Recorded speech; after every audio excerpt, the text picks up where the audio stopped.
नमस्कार, मैं हूं सीमाब। आप देख रहे हैं न्यूज़ फॉर नेशन। ये नज़ारा पटना यूनिवर्सिटी का है। यहाँ पर जो भी छात्र पढ़ते हैं यहाँ या स्टूडेंट लीडर है वो बीएड में फ़ीस की वृद्धि को लेकर के प्रदर्शन कर रहे हैं। कड़ाके की इस ठंड में भी इनका हौसला देखने लायक है। ये लोग गेट पर चढ़ कर के वीसी से मांग कर रहे हैं कि जो फीस बढ़ाई गई है उसको कम किया जाए। यहाँ पर कुछ लोग हैं, उनसे हम बात करने की कोशिश करेंगे।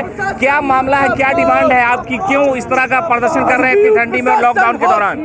देखिए, आज जो है पटना विश्वविद्यालय में सीनेट की बैठक की जा रही है और इस सीनेट की बैठक में बिहार के तमाम वंचित छात्रों को, गरीब निर्धन छात्रों को शिक्षा से वंचित करने की साजिश रची जा रही है।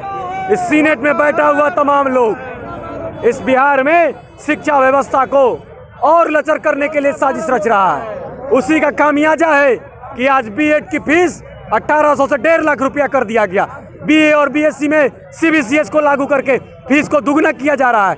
क्या आप जानते हैं कि बिहार का कैसा इकोनॉमिकल सिचुएशन है? यहाँ के छात्र किस परिवेश से आते हैं? ये वाइस चांसलर को नहीं मालूम है, यहाँ के राजभवन को नहीं मालूम है, क्या शिक्षा मंत्री को नहीं मालूम है?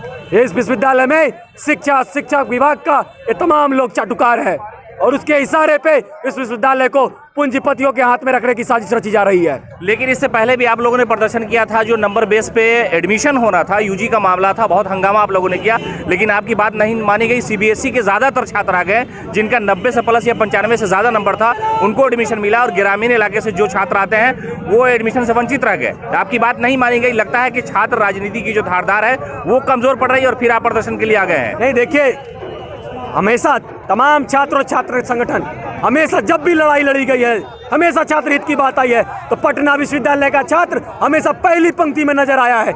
जब इस देश में, इस राज्य में, विश्वविद्यालय में अन्याय की बात होगी, अन्याय छात्रों पर होगा, समाज पर होगा, विश्वविद्यालय के छात्र अगली पंक्ति में रहेंगे। और इस विश्वविद्यालय को चेतावनी है कि अब लड़ाई कमजोर नहीं होगी, अब लड़ाई आर पार की होगी।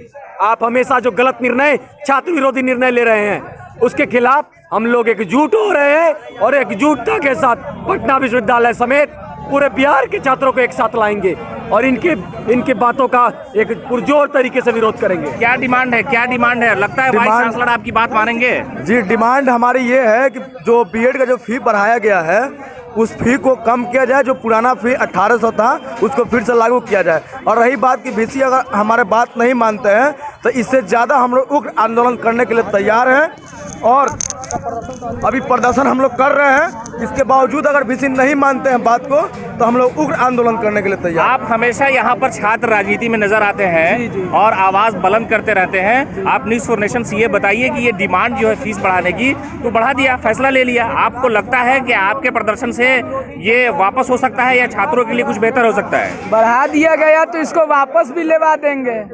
ये जो चौधरी साहब जो अपना चांद दिखा रहे हैं ना, अगर उनको लाल आसमान नहीं दिखा दिए तो जान जाएंगे। ये क्या तरीका है? जब जान रहे हैं कि इस कोरोना लॉकडाउन में हर जो तबका है, चाहे वो मेहनत कश मजदूर किसान का तबका है, उन्हीं के बेटे ना पढ़ाई कर रहे हैं। 1800 से 25,000 कर दिए। देख लीजिए कहाँ का फासला है। जो चांद दिखाने का काम कर रहे हैं ना 25,000 बीएड के छात्रों को, तो उनके चांद को लाल आसमान में टांग के मारेंगे। चौधरी साहब को समझना होगा। तो ये साफ तौर से आप देख सकते हैं कि अशोक राजपथ पर वाक़ पटना विश्वविद्यालय के सामने बड़ी तादाद में छात्र खड़े हैं और ये मांग कर रहे हैं कि जो बीएड में फीस की वृद्धि हुई है उसको वापस लिया जाए। क्या डिमांड है, क्या नाम है आपका, क्यों प्रदर्शन कर रहे हैं आप? मेरा नाम मीर सैफ अली हुआ, मैं आईएसएफ से हूँ। हमारा एक नहीं अनेक डिमांड है। आप जैसे देख रहे हैं सीबीसीएस लागू करके सेमेस्टर वाइज छात्रों से पैसा उगाही का काम विश्वविद्यालय कर रहा है और इधर आपने देखा होगा बीएड की फी 1800 से लेकर के 1.5 लाख रुपए कर दिया गया। लोग कैसे पढ़ेंगे? शिक्षा को आप बेचने का काम कर रहे हैं। शिक्षा किसी का अगर मौलिक अधिकार है आप उसको फ्री में दीजिए। अगर आप 1800 रुपये भी ले रहे हैं वो भी गलत है, लेकिन आप 1800 से डायरेक्ट 1.5 लाख रुपए कर दिए और अगर छात्र इसका विरोध करते हैं तो आप 25,000 करते हैं। लोग के पास पैसे नहीं है। आपको पता है कोरोना की स्थिति में लोग की आर्थिक स्थिति बहुत खराब हुई है। हम लोग का एक सिंगल मांग है कि आज सीनेट का बैठक हो रहा है। सीनेट का बैठक ये विश्वविद्यालय छात्रों का है। अगर सीनेट का बैठक होता है, चाहे आप किसी भी बैठक करते हैं, तो आप टीचर की, प्रोफेसर, फैकल्टीज को पढ़ाने की बात नहीं करते हैं, आप फी बढ़ाने की बात करते हैं। हम इसका खंडन करते हैं, इसका विरोध करते हैं। अगर आज ये पास होता है तो हम और उग्र आंदोलन करने जाएंगे। AISF और तमाम छात्र संगठन इसका विरोध करती है। आपको नहीं लगता है कि जो प्राइवेटाइजेशन चल रहा है, प्राइवेट चीज़ें की जा रही हैं, सरकार का ये मानना है कि प्राइवेट संस्थाओं में ये चीज़ें जाती हैं तो बेहतर काम होता है, विकास होता है, तो आपको नहीं लगता है कि कहीं अगर ये एडमिशन की जो प्रक्रिया है उसको भी प्राइवेट कर दिया, एजेंसी को दिया जाए, तो आप लोग का प्रदर्शन तो बेकार रहेगा फिर?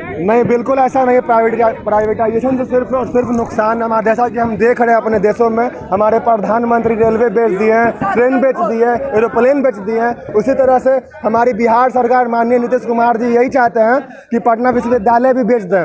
ये BEd की फीस जहाँ 2700 और 2800 उसको डायरेक्ट 1.5 लाख करने जा रहे हैं। ये कहाँ की इंसाफ है? यहाँ पटना विश्वविद्यालय में सिर्फ गरीब छात्र पढ़ते हैं। अगर जिन्हें 1.5 लाख रुपया देना हो, यहाँ क्यों पढ़ेंगे?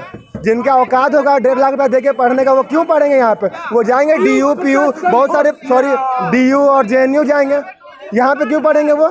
पटना विश्वविद्यालय के सीनेट की बैठक में सिर्फ और सिर्फ फीस की उगाही की जा रही है, जिससे हमारे छात्र, गरीब के बच्चों, उन्हें पढ़ने का यहाँ पे एकदम मौका नहीं मिल सकता है। अगर तो साफ तौर से आप तो यहाँ पर छात्र राजनीति में सक्रिय रहे मिनराल जी, आपको लगता है कि जो प्रदर्शन है आपका ये कामयाब होगा और वाइस चांसलर और बिहार सरकार आपकी बात मानेगी? अब तो नोटिफिकेशन हो गया कि फीस बढ़ा दी गई है, तो ग्रामीण इलाके में जो बच्चे आते हैं ग्रामीण इलाके से, उनके लिए शिक्षा दूभर हो जाएगी, मुश्किल हो जाएगी, वो हासिल नहीं कर सकते हैं। देखिए, आपको मालूम होगा पहले इसी BEd का फीस 1.5 लाख करने की बात आई, अखबारों के माध्यम से सबको मालूम है। उसके बाद जब छात्र संगठनों ने अलग अलग माध्यम से आवाज़ उठाई तो फिर फी को ये लोग 25,000 पर ले आए। तो आप बताइए कि जिस तरह से एक दुकान में आप जाते हैं, कोई प्रोडक्ट लेते हैं, आप वहाँ पर कम करवाते हैं प्रोडक्ट में। पहले आप किसी कपड़े का दाम 1200 दुकानदार बोलता है, फिर आप कम करवाते हैं, वो 1000 पे आता है, और फिर 800 पे आप कपड़ा खरीद लेते हैं। तो ये बताइए, ऐसा लग रहा है कि ये कैंपस नहीं चला रहे हैं, ये दुकान चला रहे हैं। ये जैसे एक दुकानदार जो है जिस तरीके से तोल मटोल करता है, उस तरीके से ये कैंपस चलाया जा रहा है। अभी आपने कहा कि कहा जाता है कि प्राइवेट हो जाएगा कोई चीज़ तो व्यवस्था अच्छी मिलेगी, तो मालूम होना चाहिए हम सभी को कि प्राइवेटाइजेशन चलता है प्रॉफिट पे और सरकार चलती है वेलफेयर पे। 25,000 अगर फीस हो जाएगा तो आप मान लीजिए कि जो निम्न मध्यम वर्गीय बच्चे हैं और जो गरीब बच्चे हैं, उनसे वो इस कैंपस से वंचित हो जाएंगे, और वो इस कैंपस से वंचित नहीं हो, उसको लेकर के हम लोग सभी छात्र संगठन। तो छात्र राजद का आप बैनर लेकर के घूम रहे हैं, क्या डिमांड है वाइस चांसलर से? देखिए, ये जो 1800 से 25,000 फीस कर दिया गया है, और जबकि BEd में मात्र एक परमानेंट टीचर है, प्रोफेसर, और उसके बाद भी बढ़ा दिया गया है। और ये जो सीनेट की बैठक होती है, इसमें हर साल छात्रों के खिलाफ एक फरमान जारी होता है, और छात्र जो गरीब तबके से आए हुए हैं वो इसको बियर नहीं कर पाते। तो साफ तौर से जो छात्र हैं वो पटना यूनिवर्सिटी के गेट पर प्रदर्शन कर रहे हैं और वाइस चांसलर के खिलाफ नारेबाजी कर रहे हैं कि BEd की जो फीस में वृद्धि हुई है उसे फौरन वापस लिया जाए। छात्रों का ये मानना है कि अगर BEd में अभी वृद्धि होती है तो शायद आगे चल करके जो UG और PG के कोर्सेज हैं उसमें भी फीस की वृद्धि हो सकती है। इसी को लेकर के इस कड़ाके की ठंड में छात्र के जितने भी संगठन के लोग हैं वो सब प्रदर्शन कर रहे हैं। आप देखते रहिए न्यूज़ 4 नेशन। नमस्कार।